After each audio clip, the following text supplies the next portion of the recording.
Bonsoir à tous. Bien que je sois en vacances, ma direction m'impose de vous lire au moins une fiche SCP par semaine. C'est pas ce que j'appelle des vacances. Alors vous allez peut-être me demander pourquoi je ne vous envoie pas, vous qui êtes une équipe qui est normalement une équipe de test, qui est censée faire beaucoup plus de choses que les équipes de sécurité déjà en place. Je ne vous envoie tout simplement pas sur les SCP de classe Skater avec des niveaux noirs ou rouges, pour être un peu moins élevés, voire même Euclide avec des niveaux de menace noirs et rouges. Eh bien, c'est tout simplement parce que ça arrivera plus vite que vous le pensez. Et croyez-moi, avec mon expérience, le jour où ça vous arrivera, vous allez regretter cette période-là où c'était plutôt tranquille. Donc, je vais vous parler de SCP-132. C'est un SCP de classe sûre, dont les procédures de confinement spéciales sont les suivantes. Toutes les instances de SCP-132 doivent être cataloguées et gravées d'une marque de désignation appropriée. SCP-132 doit être stocké au secteur de confinement 23 lorsqu'il n'est pas utilisé. Avant, il était possible d'utiliser ce SCP comme décoration de bureau dans toutes les installations de la Fondation, excepté dans le centre de commande, bien évidemment. Mais après l'incident 132-01, aucune instance de SCP-132 ne doit quitter la zone de confinement 23 sans l'approbation du directeur du site. Les détails de cet incident sont contenus dans l'addendum 03 et les procédures de classification habituelles sont rétablies. En clair, on arrête d'écouter les scientifiques qui se prennent pour des décorateurs d'intérieur, ils sont peu nombreux, Dieu merci, et on agit de manière professionnelle, c'est-à-dire en prenant les SCP pour ce qu'ils sont. Je sais, je ne vais pas me faire que des potes en disant ça, mais bordel de merde, qu'est-ce que ça fait du bien quand ça sort. Et puis de toute façon, je suis en vacances, j'en ai rien à péter. Alors qu'est-ce que SCP-132? Il est constitué de 46 tétraèdes en verre, chacun d'une longueur de 10,3 cm. Chaque instance de ce SCP semble contenir un échantillon de sable du désert.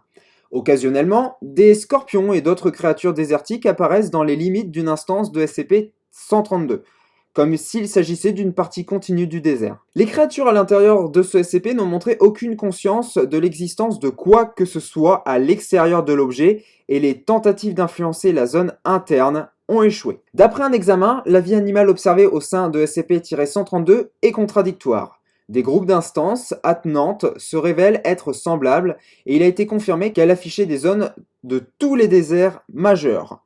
Aucune méthode visant à localiser des endroits précis n'a été découverte.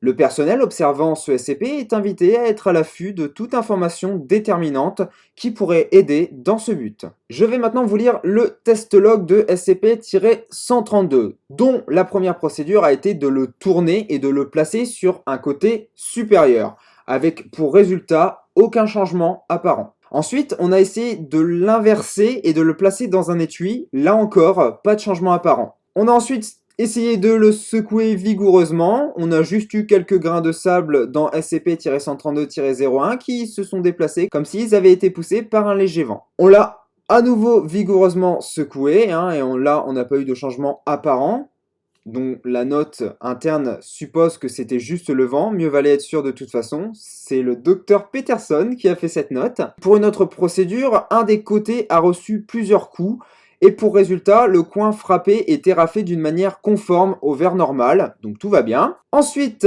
on a chauffé le SCP avec un chalumeau. Le côté chauffé fond et un trou est créé dans SCP-132-01. La scène du désert reste.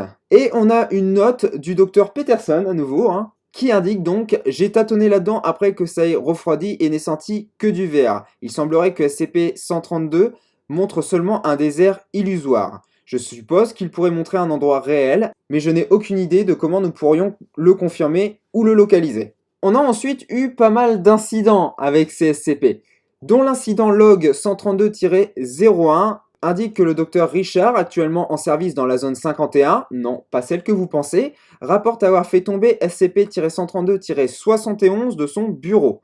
Lors de l'impact avec le sol, il se brisa et le bureau du docteur Richard fut secoué par des vents extrêmes.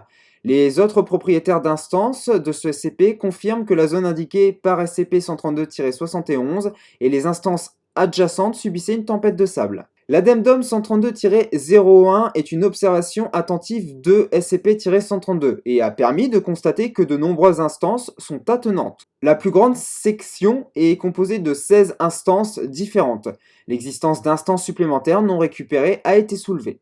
L'addendum 132-02 indique que l'administratif a estimé que le risque possible que les instances non récupérées de SCP-132 puissent exister était négligeable et déclara que les tentatives de récupération doivent être une dernière priorité. Des mots-clés liés à SCP-132 ont été ajoutés au protocole de recherche de routine. L'addendum 132-03 signale une grande boîte arrivée à l'attention du docteur Richardson à son domicile avec pour adresse de retour une façade de la fondation. Aucun organisme associé à la faculté ne dit avoir un rapport avec ladite boîte et elle n'apparaît sur aucun enregistrement de... À l'intérieur se trouvent 37 instances non cataloguées de SCP-132. 12 étaient contiguës avec les instances de SCP-132 précédemment documentées, et 3 qui n'avaient aucun côté commun connu furent ajoutées au lot. On notera en particulier 18 instances qui semblent afficher le sol martien, parmi lesquelles 13 qui se révèlent être attenants. L'addendum 132-04 est une suggestion du Dr Lehring qui indique donc que des notes ont été prises durant une année sur le cycle lumière des groupes de SCP-132. Bien qu'imprécise, la Fondation a maintenant un ensemble approximatif de coordonnées pour divers lieux observés par SCP-132. Aucune intervention n'a besoin d'être planifiée pour confirmer ces endroits, mais les équipes passant à proximité sont encouragées à aider le docteur Peterson dans la localisation des coordonnées. Voici donc votre mission. Vous allez explorer certaines zones. Alors oui, il ne s'agit pas réellement de sécurité, mais vous êtes une équipe polyvalente après tout. Et vous allez pouvoir aider ce fameux docteur Peterson qui a grand besoin de vos talents. Sur ce, je vous laisse vous préparer. N'oubliez surtout pas de cliquer sur le rectangle rouge sous cette vidéo si ce n'est pas déjà fait, de valider la mission en appuyant sur le pouce bleu. Quant à moi, il ne me reste plus qu'à vous souhaiter une très bonne journée, soirée ou nuit. Ça dépend si vous êtes des grands fous et que vous regardez ça carrément la nuit au lieu de vous reposer. C'est pas une bonne idée. Voilà, et comme d'habitude, il ne me reste plus qu'à vous dire faites attention à vous et on se retrouve plus tard.